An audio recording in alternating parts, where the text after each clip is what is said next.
Médicos, hoy tenemos una sección muy importante para suenar que muchas veces dejamos de lado, pero sí se debe preguntar sobre todo en los últimos años, entonces vamos a revisarlo, aunque sea para tener claros estos conceptos y en caso de que sean preguntados, pues ya sea que tengamos la respuesta o por lo menos la capacidad para descartar las preguntas que no sean. La sección de toxicología, entonces, para su ENAR. Vamos a iniciar con una GPC un poco vieja, que es sustancias de nueva generación donde vamos a ver sobre todo escopolamina, vamos a ver cafeína y vamos a ver nitritos. Porque si llegan a preguntar, a mí en el ENAR me vino la de los nitritos, de hecho. Entonces, vamos a ver que de acuerdo a la GPC, la droga se define como varias sustancias que tienen las siguientes condiciones. Uno, que modifiquen una o varias funciones psíquicas.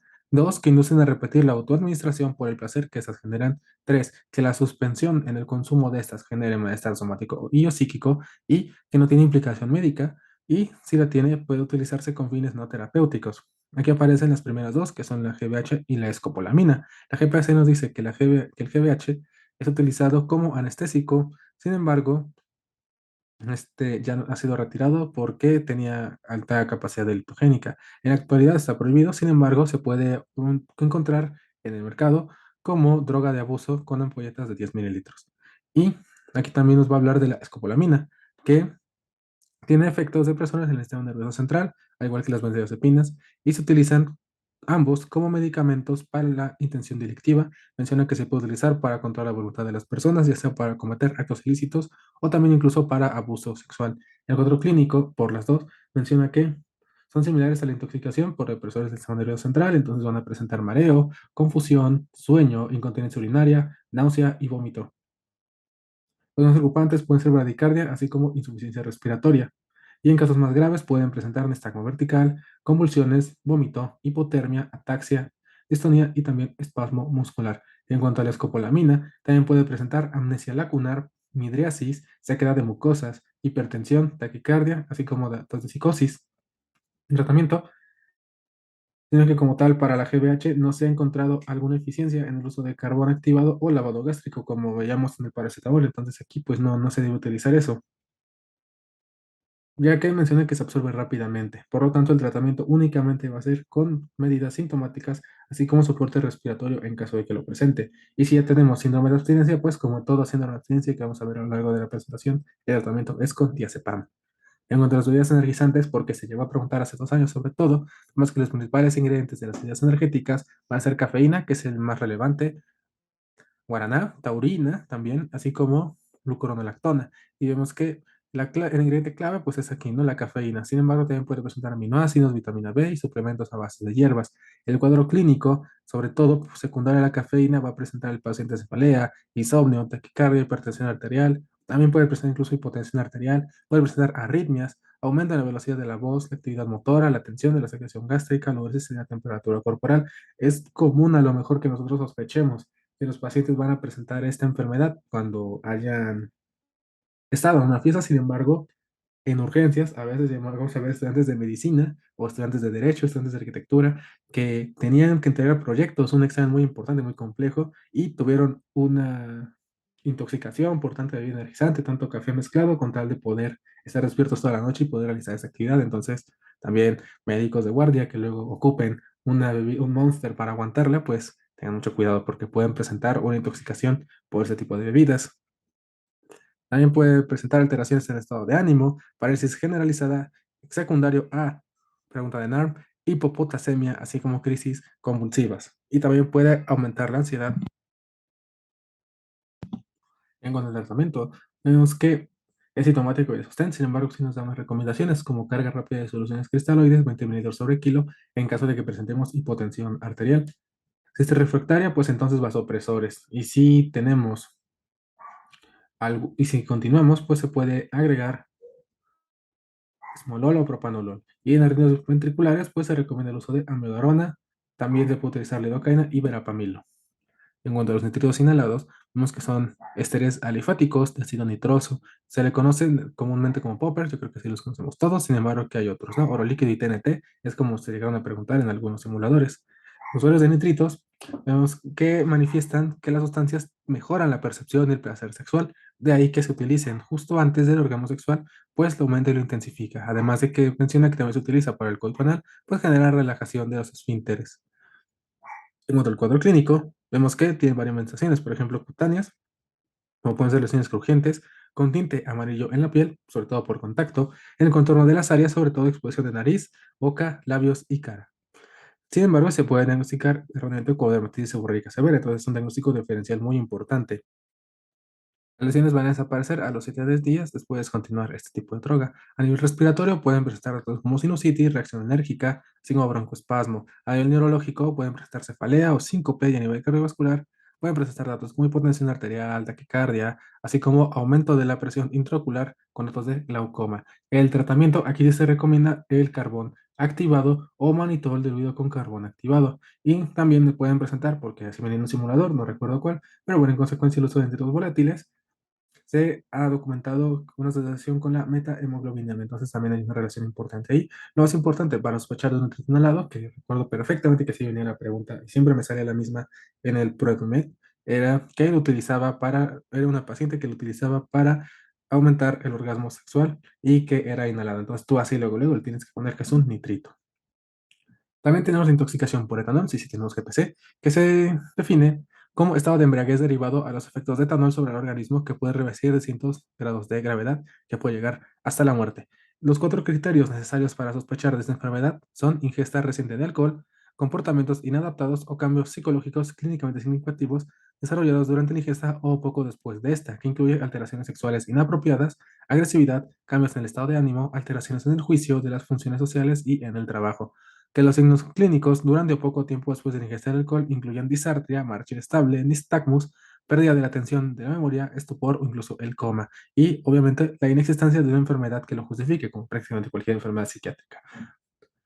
Vemos que la dosis tóxica de etanol en adultos va a ser de 5 gramos por kilo de peso aproximadamente, aunque todo esto depende de la tolerancia que haya desarrollado la persona al etanol.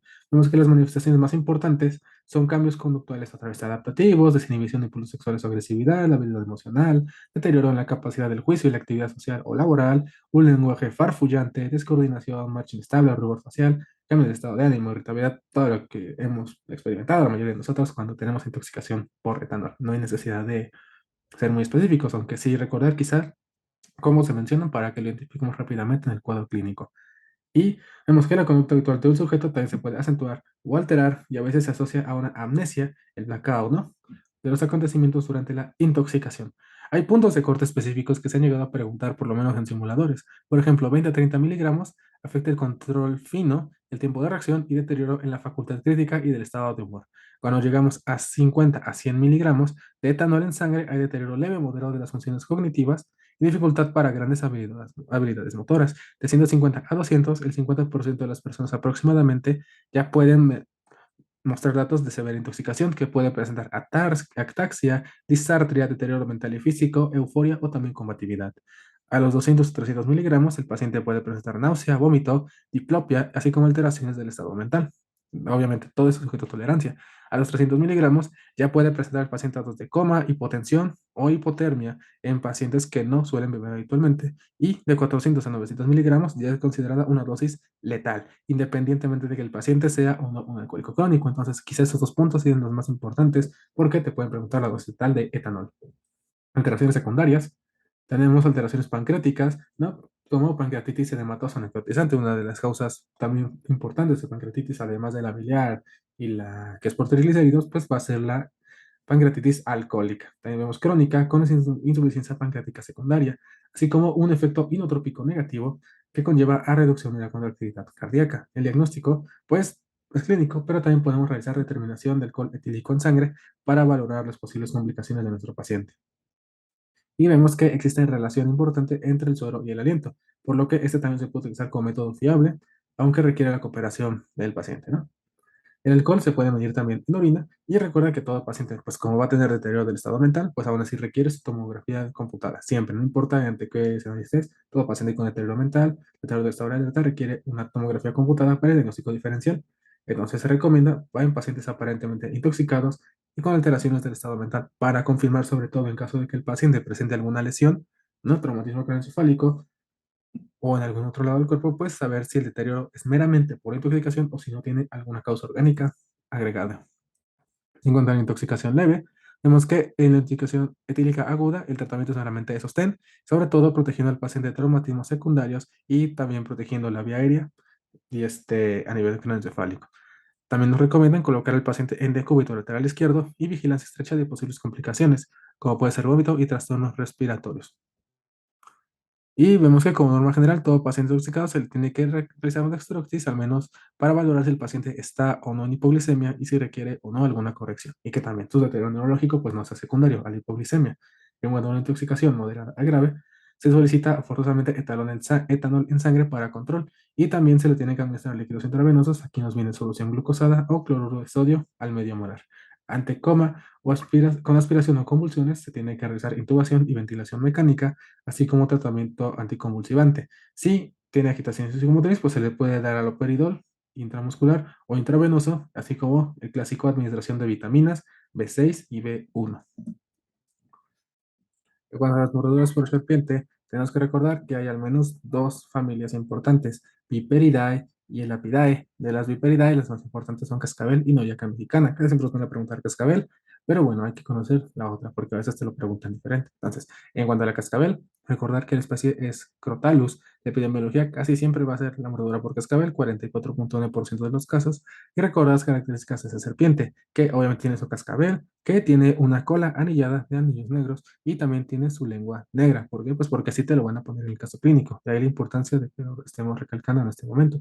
En la Nayoca mexicana, la especie es el Botrops y la epidemiología es igual importante, 42.8%. Sin embargo, la más frecuente sí es cascabel. Esa es como la cascabel que no es, porque no tiene cascabel.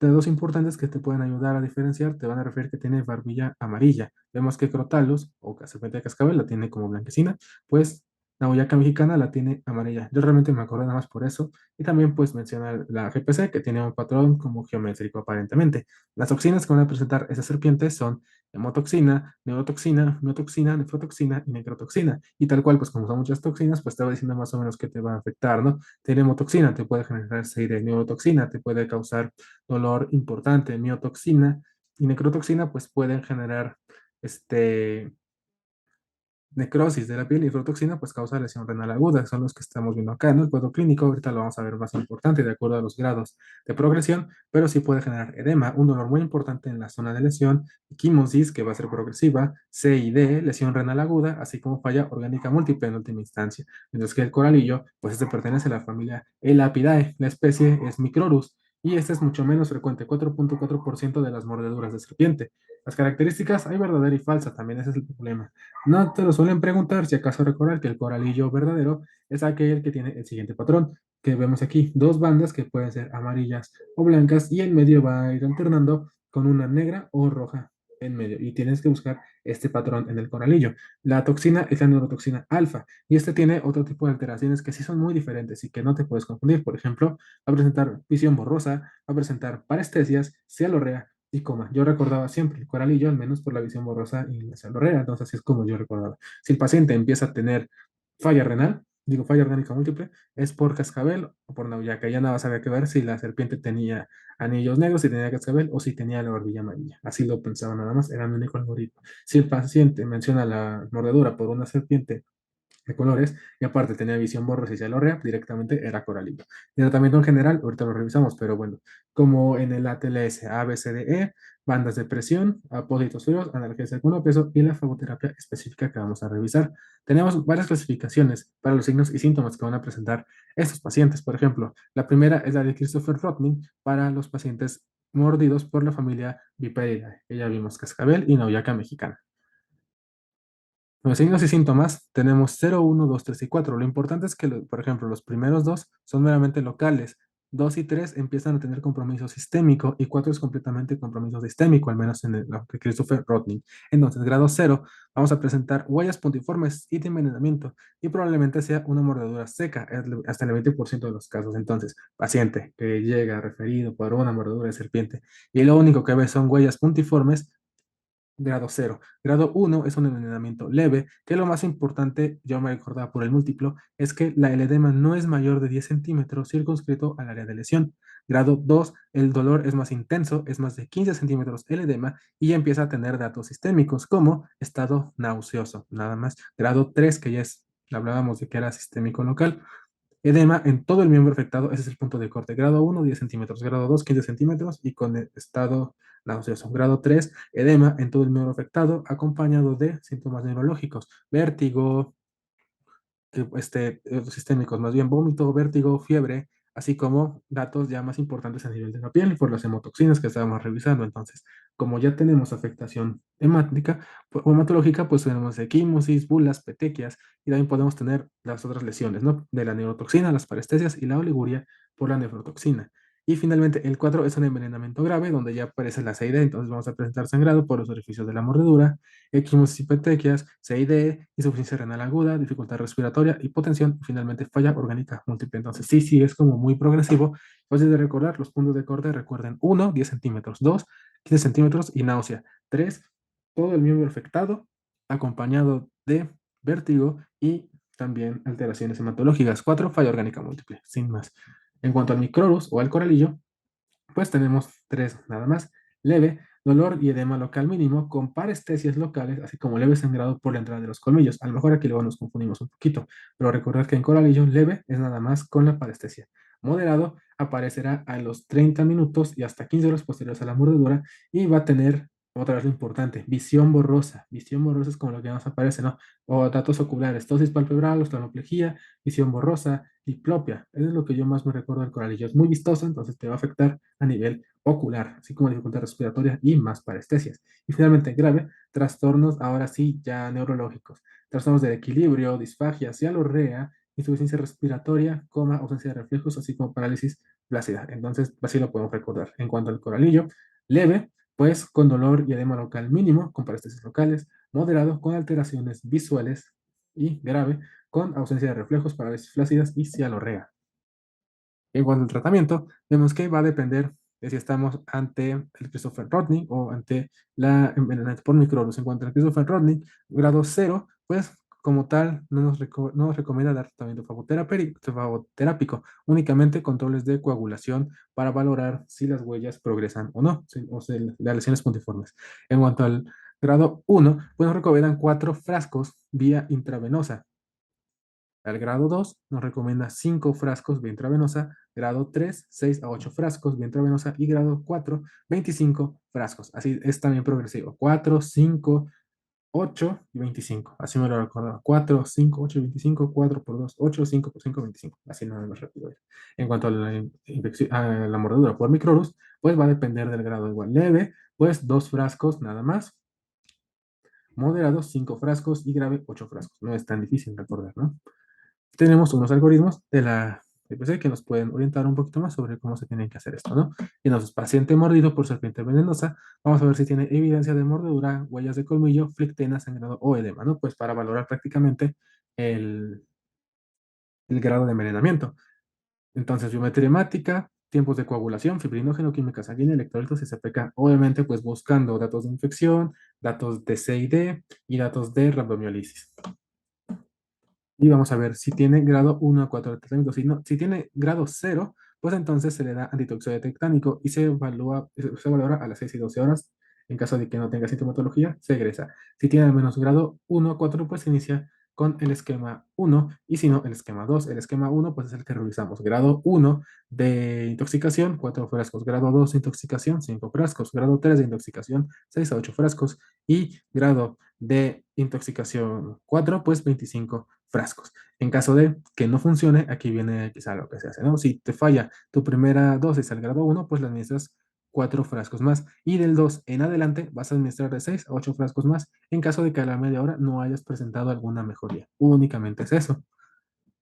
Si tiene alteraciones sistémicas, si no las tiene, pues valorar esquema 1 y esquema 2 hasta 24 horas. Si mejora, alta. Si no mejora o tiene alteraciones sistémicas, pues agrega el esquema 2, se valora cada 4 a 6 horas hasta 48 horas. Si mejora, pues alta y si no mejora, esquema 2 hasta la mejoría. O sea, si estamos en un grado 4, administra 25 frascos de fagoterapia y no funciona, le das sus 8 frascos más. Si no te funciona a las 4 o 6 horas, pues entonces otra vez le das otros 8 frascos más. Si no te funciona a las otras 6 horas, 8 frascos más y así indefinidamente hasta que tu paciente remita o en su defecto fallezca. Literalmente así menciona después en la GPC.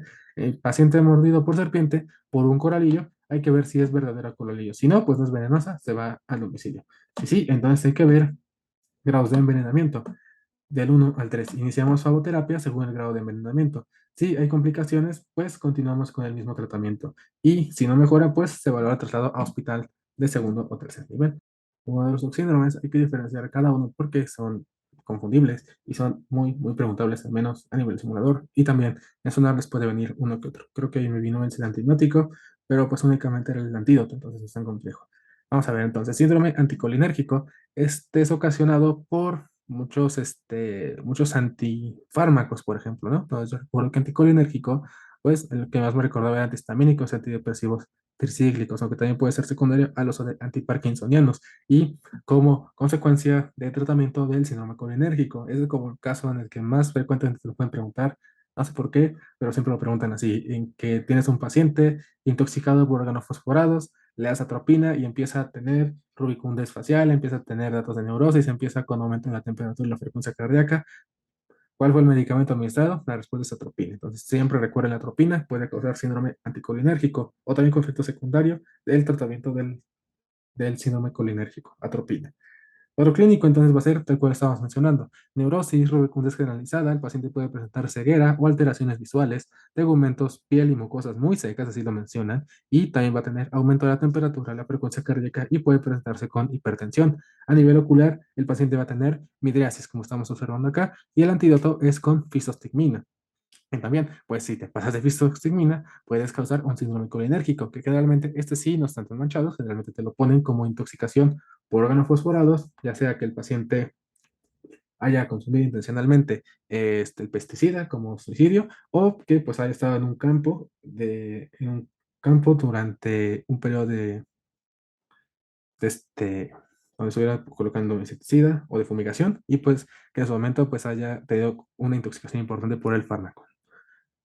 Los cuadro clínico, pues es como lo contrario, por eso están asumidos. Este va a ser más secretor, entonces va a presentar el paciente epífora, celorrea, diaforesis, también va a tener diarrea y vómito.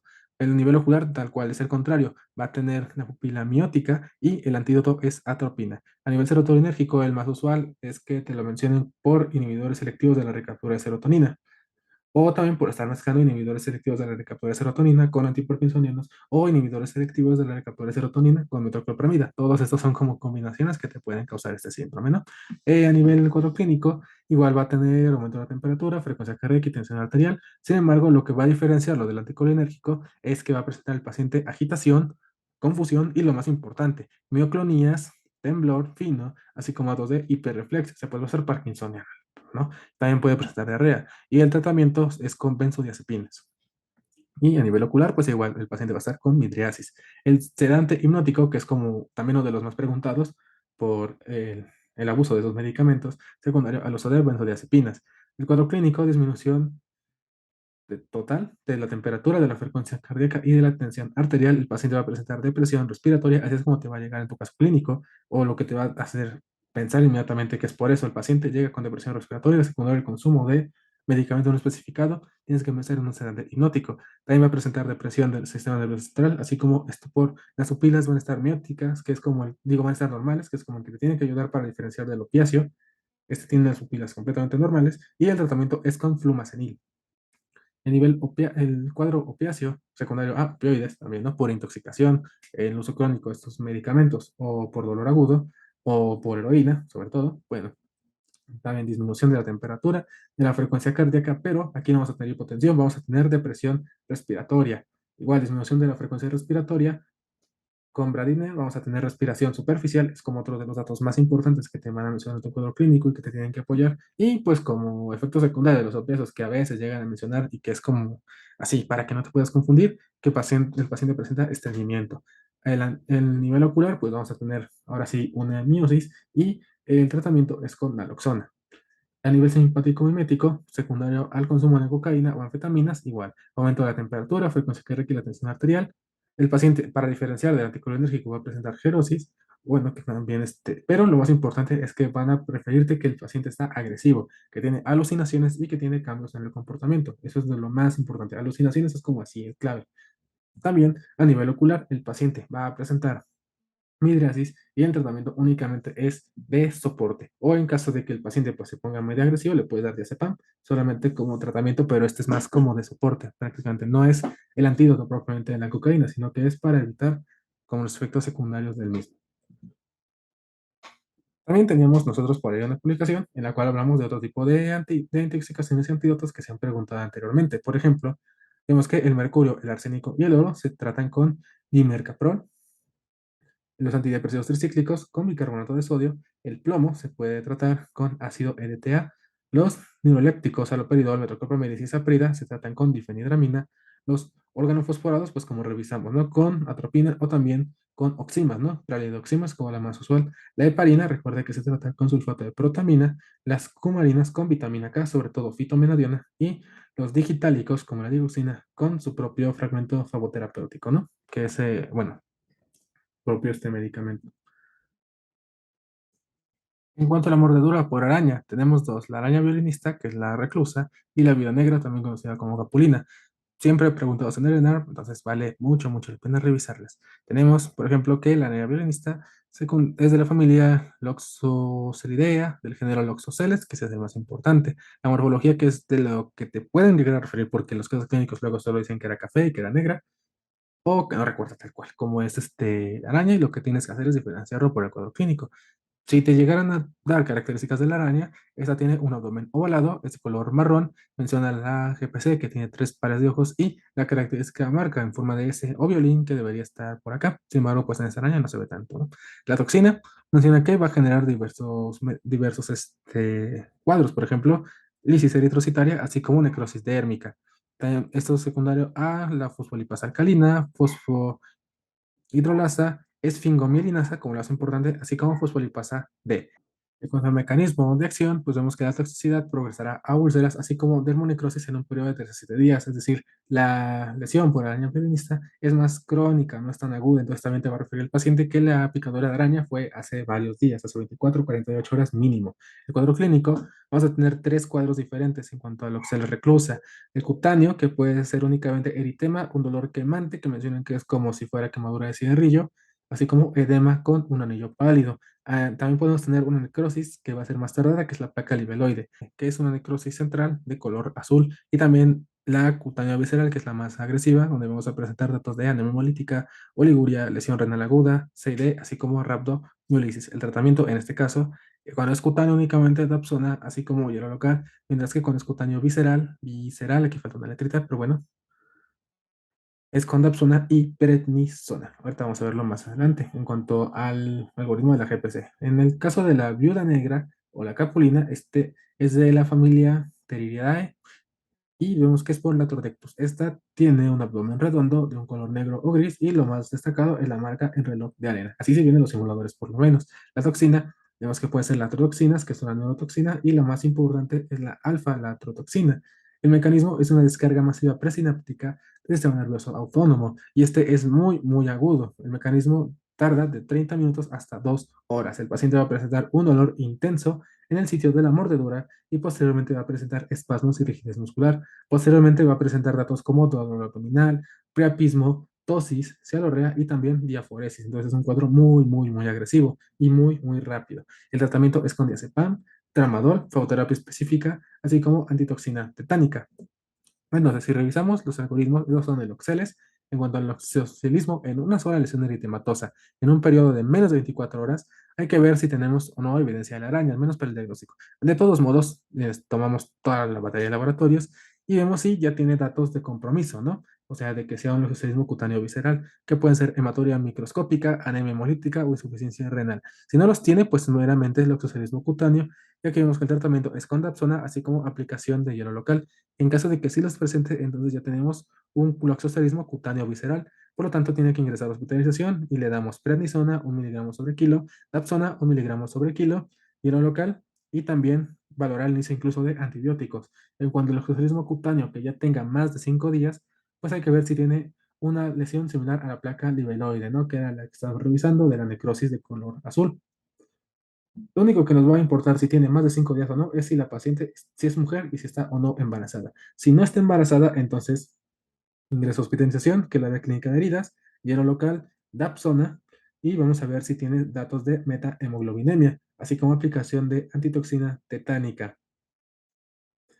Si la paciente está embarazada, directo a ginecología, aplicación de hielo y otra vez prednisona con dapsona únicamente. En el caso de que estemos ante una mordedura por viuda negra, hay que ver si tenemos o no evidencia de la araña. Y otra vez vamos a valorar el grado de toxicidad leve, dolor intenso que incrementa con sudoración profusa, prurito y edema local, moderada si se agrega dolor abdominal intenso, fasciculaciones y fiebre, y grave cuando tenemos midriasis, bradicardia, taquicardia, hipotensión, priapismo, arritmias y datos de miocarditis. En caso de, pues vemos diazepam, tramadol, antidoxina tetánica y fagoterapia, que vemos dosis de un frasco cada 20 minutos y máximo se puede aplicar hasta 3 dosis. Finalmente, en cuanto a los picadores de alacrán, vemos que la intoxicación por veneno de alacrán es una urgencia médica, que es por la picadura del artrópodo, así como la inoculación de sus toxinas en el espacio tisular. Posteriormente, el veneno va a diseminarse por la circulación sanguínea y va a causar diversos tipos de síndrome. El veneno de los alacranes, recuerden que está sobre todo de centuroides, menciona la GPC, es causado por polipéptidos, enzimas proteolíticas, serotonina y aminoácidos de acción neurotóxica, sobre todo las escorpaminas, es como lo más importante, de los cuales afectan los canales sodio, potasio y calcio. Muy importante recordar, como a lo mejor conocemos a nivel vulgar, ¿no? De que los verdaderos alacranes peligrosos son los dorados. ¿Y esto por qué? Pues porque vemos, tiene una punta doble en su aguijón, así como pinzas largas y finas. ¿Por qué? Pues porque su verdadero peligro está en su veneno, en su toxina.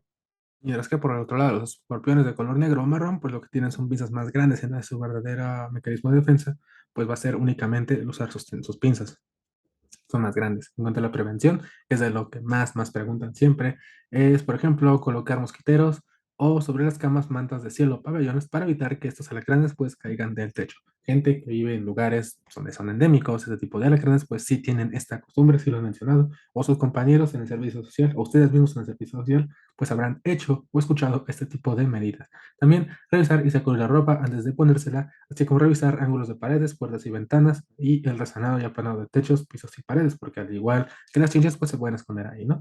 Utilizar pabellones en las cunas y camas de los niños, así como sumergir las patas de las camas dentro de los recipientes con agua. Y recuerden que esta debe estar separada a 10 centímetros de la pared. También se recomienda utilizar guantes de carnaza para realizar trabajos de campo que representen riesgo para la picadura del alacrán. Menciona la GPC que durante la recolección de maíz es donde más frecuentemente se asocia este tipo de picaduras por alacranes y también por serpientes. Y recordar que las especies de escorpiones más importantes son Atranthus, Buctus, Centruroides, Leirus y Titius. Pero la GPC menciona que en México, por lo menos, los más importantes son Buctus y también Centruroides. Y Centruroides, sobre todo, el más importante. En cuanto a la presentación clínica, vemos que el veneno del alacrán aparece en menos de 2 minutos en el plasma y el antídoto también a los 5 minutos, pero este dura aproximadamente 5 días. La vida media del veneno es de 36 horas y el farmacoterapéutico de 124 horas. Pregunta complejísima que al menos me viene bien un simulador, por eso la colocamos acá. El cuadro clínico tenemos igual 3 grados leve, únicamente va a presentar dolor local, parestesias locales, cambios de temperatura, con disminución en esa área a nivel local únicamente. Moderado, continuamos con dolor local, las parestesias locales, pero ahora sí vamos a tener parestesias en trayecto de la metámera, cambios de temperatura en el sitio y el miembro afectado, y van a aparecer otro muy curioso que es el prurito nasal y faríngeo. Son como los otros así que yo siempre recordé en cuanto a la picadura del alacrán.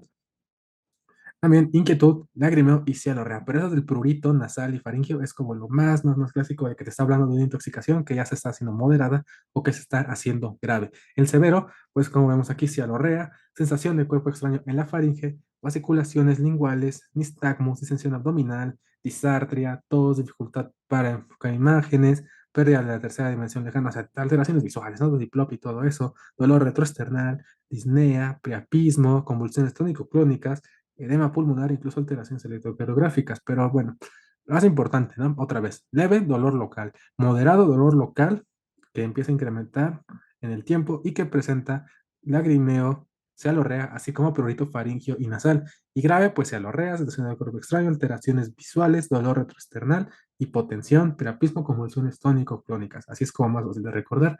Los datos de alarma que tienes que enviar como referencia a segundo o tercer nivel es cuando el paciente ya refiere a cialorrea, sensación del cuerpo exterior en la faringe, fasciculaciones linguales, nistagmus y distensión abdominal, que pues es lo mismo que aparecía aquí a nivel severo, ¿no?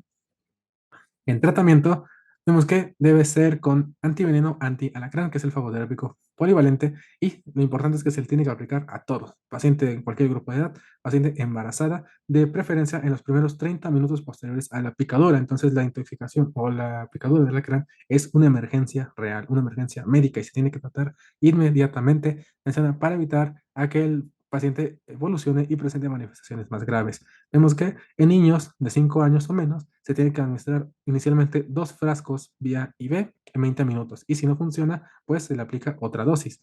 En los adultos es nada más, vemos un frasco IV durante 20 minutos y si no hay mejoría, pues se le administra otro frasco. Sin embargo, vemos que el límite máximo son 5 frascos por paciente. ¿Por qué menciona el GPC? Que después no se ha visto mejoría. No es que le vaya a hacer daño, sino que simplemente ya no se ha mostrado supervivencia en este tipo de pacientes. ¿Qué es más o menos lo que estamos viendo acá? Paciente intoxicado por picadura de alacrán. Si estamos ante un cuadro leve, vemos si está en un extremo de la vida, 2 frascos endovenosos. Si está más de 5 años o menos de 60 años, un frasco IV. Si está moderado, pues vemos que se duplica la dosis prácticamente. Niños, 4 frascos, adultos, 2 frascos. Y severo, se le suman 2 más. Niños, 6 frascos, adultos, 4 frascos. Es lo que tienes que recordar. Entonces, cuadro leve, con meramente dolor local, 2 frascos en niños, un frasco en adultos. Moderado, que ya tenemos el dolor local aumentado, así como la cialorrea y la sensación de picor o del prurito nasal o faringio. Niños, 4 frascos. Adultos, 2 frascos. Si ya tenemos severo con convulsiones, cialorrea, dolor abdominal, de alteraciones visuales. Niños, 6 frascos. Adultos, 4 frascos. ¿Tiene factores de riesgo, datos de alarma? Si sí los tiene, aplicamos otra dosis igual y se le da soporte vital. Si mejoría, pues alta. Si no, pues es que murió. Así termina la GPC, se los dije. Y si no los tiene, pues entonces alta por mejoría y vigilancia de datos de alarma únicamente. Y listo, médicos. Eso es todo en la sección de toxicología. Una clase más corta de lo que solemos acostumbrar. Sin embargo, muy, muy importante, al menos por esos datos que luego damos por hecho o que creemos que nos van a preguntar. Yo creo que con este repaso es más que suficiente para que cualquier cosa que les vayan a preguntar a este nivel los puedan responder sin ningún problema. Estamos a punto de terminar el temario. Nos falta a Celeste y al TLS y habremos terminado con su preparación para el ENARM. Sigue estudiando mucho, médicos. Se acerca la fecha. Cuiden mucho y nos vemos en una siguiente emisión.